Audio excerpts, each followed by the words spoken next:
Hello दोस्तों, डिजी पत्रिका के इस नए संस्करण में आप सबका स्वागत है। मैं अनुराग भार्गव, एक टेक्नोलॉजी लॉयर, आप सबके लिए लेके आया हूँ एफजी लॉकेट की ये पेशकश, जिसके तहत हम कोशिश करेंगे कि 7 मिनट के अंदर अंदर हम लीगल टेक से रिलेटेड आपको 4 major news, 2 internship opportunities, 2 networking events और 3 केस लॉस के बारे में अवगत करवा सकें। और हम उम्मीद करते हैं कि आप as a budding technology lawyer या लॉ स्टूडेंट इसका लाभ उठाएंगे और अपने आप को इस डोमेन में आगे रख पाएंगे। तो मैंने बोला कि चलिए आगे बढ़ते हैं। तो सबसे पहले हम शुरू करते हैं इंटर्नशिप और जॉब अपॉर्चुनिटीज़ के साथ। तो यहाँ पे प्रियंका जी और पलक जी एक इंटर्न और लीगल ट्रेनिंग की तलाश में है रेस्पेक्टिवली। डिटेल्स आपको स्क्रीन पे दिख रही होंगी। फॉलो करिए डिटेल्स को, अप्लाई करिए, इंटरव्यूज़ क्लियर करिए और इस जॉब के थ्रू अपने कैरियर को बूस्ट करिए। ये काफ़ी प्रोग्रेसिव अपॉर्चुनिटीज़ है, तो I hope you will apply and grab this opportunity.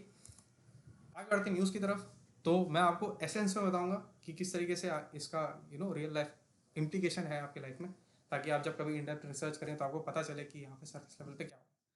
तो पहली जो न्यूज़ है वो आ रही है टेक्सास यूएस से। तो टेक्सास बाय द वे एक स्टेट है यूएस में, जिसके अटॉर्नी जनरल ने स्कोप एक्ट के वायलेशन के तहत टिकटॉक के ऊपर एक केस फाइल किया है, ये बोलते हुए कि आसान भाषा में यहाँ पे टिकटॉक जो चिल्ड्रन डेटा है वो बिना पेरेंटल कंसेंट के बाहर शेयर नहीं कर सकता। ये स्कोप एक्ट का एक रिक्वायरमेंट है, उसी चीज़ को प्रोफेस करने के लिए ये लॉसूट फाइल किया गया है। अब देखते हैं किस तरीके से ट्रांसपायर करता है और किस तरीके से चीज़ें आगे बढ़ती हैं। सिमिलर न्यूज़ है कैलिफोर्निया से। कैलिफोर्निया में लॉसूट नहीं हुआ है, बट यहाँ पे अमेंडमेंट हुआ है लॉ का।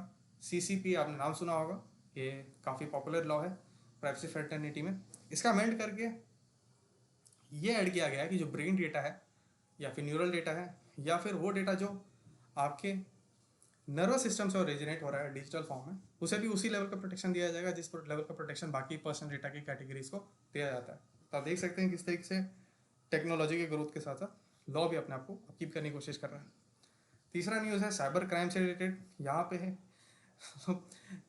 एक पार्टी ने अपने आप को सीजीआई प्रिटेंड करवाया और एक सक्सेसफुल बिजनेसमैन को 7 करोड़ के अमाउंट से ड्यूप किया, ये बोलते हुए कि आप डिजिटली अरेस्टेड हैं और अगर आपको अपने ऊपर मनी लॉन्ड्रिंग का केस नहीं चलवाना तो आपको मुझे 7 करोड़ अमाउंट देना पड़ेगा, नहीं तो आपके ऊपर केस चल जाएगा।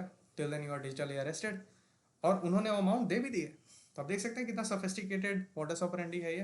तो एज इन्वेस्टिगेटिव अथॉरिटीज़ और एज लॉयर्स आपको इसकी अवेयरनेस होनी चाहिए ताकि आप इन्हें फ्यूचर में प्रिवेंट कर पाएँ। और finally Meta must limit data use for targeted advertising.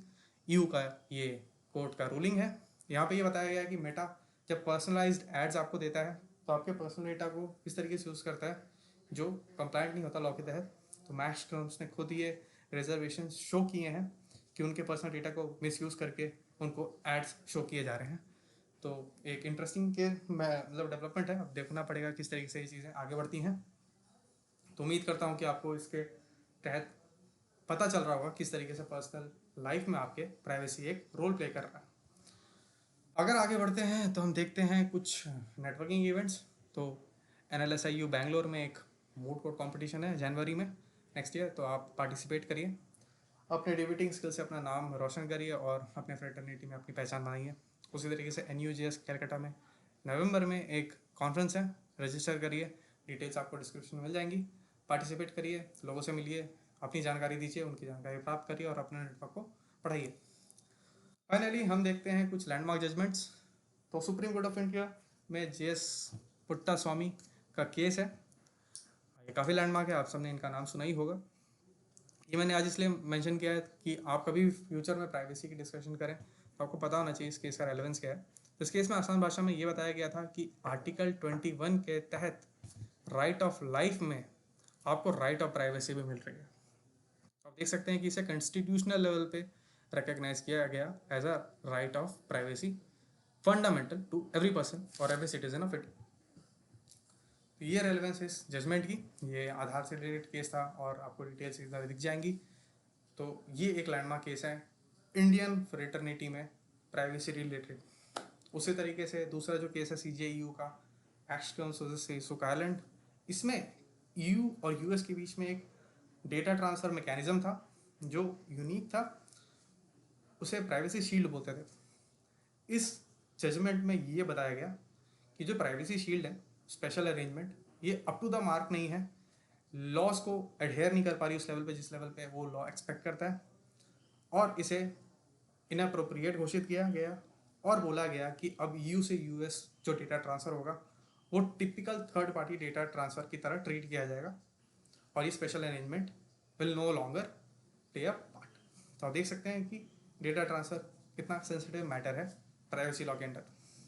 तीसरा जजमेंट आपको दिख रहा होगा, ये रिलेटेड है ऑस्ट्रियन पुलिस की एक एक्टिविटी से, कि यहाँ पे फ़ोन को सीज करके एक ड्रग इन्वेस्टिगेशन में अटेम्प्ट किया गया कि उस फ़ोन को अनलॉक करके उसकी डिटेल्स हासिल की जाए बिना जुडिशियल ऑथराइजेशन के। तो ऑस्ट्रियन कोर्ट ने इसे CJEU भेजा है GDPR कंप्लायंस को जानने के लिए कि GDPR और बाकी रेलेवेंट लॉ से ये कितने हद तक कंप्लाई कर रहा है एक्शन, और क्या ऐसा ऑस्ट्रियन पुलिस अथॉरिटी कर सकती है या नहीं। तो आप देख सकते हैं किस तरीके से जजमेंट्स काफ़ी इंटरेस्टिंग मोड़ ले रहे हैं और हमारी लाइफ में प्राइवेसी को और रिलेवेंट बना रहे हैं। और ये वो रिलेवेंट न्यूज़ आर्टिकल्स हैं जो मैंने शुरुआत में आपसे डिस्कस किए थे।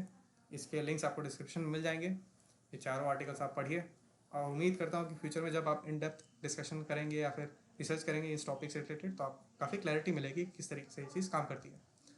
फाइनली मेरे दोस्त पार्थ का ये यूट्यूब चैनल है FG लॉकेट। इसमें काफ़ी सारे इंटरेस्टिंग पॉडकास्ट, इंफॉर्मेशन और लॉ से रिलेटेड अपडेट्स हैं। आप इन्हें देखिए, आप काफ़ी अप टू डेट अपने आप को रख पाएंगे। उसी तरीके से इसकी वेबसाइट है सॉर्ट माई लॉ स्कूल, इसमें आपको केस की समरीज भी मिल जाती हैं। तो उम्मीद करता हूँ आप इसे ज़रूर चेकआउट करेंगे। ऑन दिस नोट, इस संस्करण में इतना ही। मिलते हैं अगले संस्करण में। आपके कोई फीडबैक्स हैं तो कमेंट्स में दीजिए, we will be very happy. Till then, bye bye.